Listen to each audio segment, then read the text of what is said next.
সংসার সব গেল ছাড়খাড়ে। বৃদ্ধা ধনেশ্বর পত্নী না পারে তিষ্ঠতে, গহন কাননে যায় পরাণ ত্যাজিতে। হেনকালে ছদ্মবেশে দেবী নারায়ণী বন মধ্যে উপনীত হলেন আপনি। মধুর বচনে দেবী জিজ্ঞাসে বৃদ্ধারে, কি জন্য এসেছে তুমি গহন কান্তারে? কাঁদিতে কাঁদিতে বৃদ্ধা অতি দুঃখ ভরে তাহার ভাগ্যের কথা বলিল লক্ষ্মীরে। সহিতে না পারিয়া সংসার যাতনা, ত্যাজিব জীবন আমি করেছি বাসনা। লক্ষ্মী দেবী বলে, শুনো আমার বচন, আত্মহত্যা মহাপাপ, নরকে গমন। গৃহে ফিরে গিয়া তুমি করলক্ষ্মী ব্রত, সব দুঃখ দূরে যাবে, হবে পূর্ব মতো। মনেতে লক্ষ্মীর মূর্তি করিয়া চিন্তন, এক মনে ব্রত কথা করিবে শ্রবণ। যেই গৃহে গুরুবারে লক্ষ্মী ব্রত হয়, সেই গৃহে থাকে লক্ষ্মী জানিও নিশ্চয়। বলিতে বলিতে লক্ষ্মী নিজ মূর্তি ধরি, বৃদ্ধারে দর্শন দিল লক্ষ্মী কৃপা করি। ভূমি লোটাইয়া বৃদ্ধা প্রণাম করিল, আনন্দিত মনে বৃদ্ধা গৃহেতে ফিরিল। বধূদের ডাকি বৃদ্ধা করিল বর্ণন, যেরূপে ঘটিল তার দেবী দর্শন। ব্রতের বিধান সব বধূদের বলে, শুনি বধূগণ ব্রত করে কৌতূহলে। বধূদের লয়ে বৃদ্ধা করে লক্ষ্মী ব্রত, হিংসাদের স্বার্থভাব হইল তিরোহিত। মা লক্ষ্মী করেন তথা পুনরাগমন, অচিরে হইল গৃহ শান্তি নিকেতন। দৈবযোগে একদিন বৃদ্ধার আলয়, উপনীত এক নারী ব্রতের সময়। ব্রত কথা শুনি তার ভক্তি উপজিল, লক্ষ্মীব্রত করিবারে মানস করিল।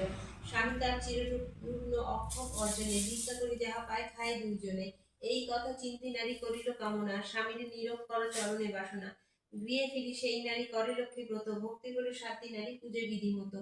দেবীর কৃপায় তার দুঃখ হইল দূর, অতি হইল সুস্থ দেহ, ঐশ্বর্য প্রচুর।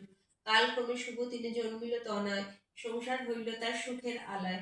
এই রূপে লক্ষ্মীব্রত করে ঘরে ঘরে, প্রচারিত হয় ক্রমে অবন্তী নগরে। শুনো শুনো ত্রয়োগণ অপূর্ব ব্যাপার, ব্রতের মাহাত্ম্য যাতে হইল প্রচার। অবন্তী নগরে এক গৃহস্থ ভবনে,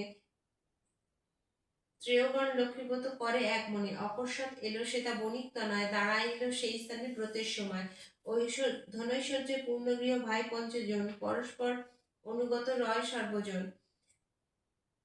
ব্রত দেখি হেলা করি বণিক তনয়, বলে একই ব্রত ইথে কিবা ফলদায়। বণিকের বাক্য শুনি বলে রাম বামাগণ, লক্ষ্মী ব্রত করি ইথে কামনা পূরণ। এই ব্রত যে করিবে ধনে ধনে তার, লক্ষ্মীর কৃপায় হবে সোনার সংসার। শুনি তাহা সদাকার বলে অহংকারে, যেজন অভাবে থাকে সে পূজে উহারে। ধনৈশ্বর্য ভোগ আদি যা কিছু সম্ভবে, সবই তো আমার আছে, আর কিবা হবে। ভাগ্যে না থাকিলে লক্ষ্মী কিবা দিবে ধন, হেন কথা প্রভু আমি না শুনি কখন। অহংকার বাক্য লক্ষ্মী সইতে না পারে, গর্বের কারণে লক্ষ্মী ছাড়িল তাহারে। ধনমদে মত্ত হয়ে লক্ষ্মী করি হেলা, নানান রত্নে পূর্ণ তরি বাণিজ্যতে গেলা। দৈবযোগে লক্ষ্মী কপে সহ লোকজন, সপ্ততরী জল মধ্যে হইল নিগমন। গৃহ মধ্যে ধনৈশ্বর্য চাছিল তাহার,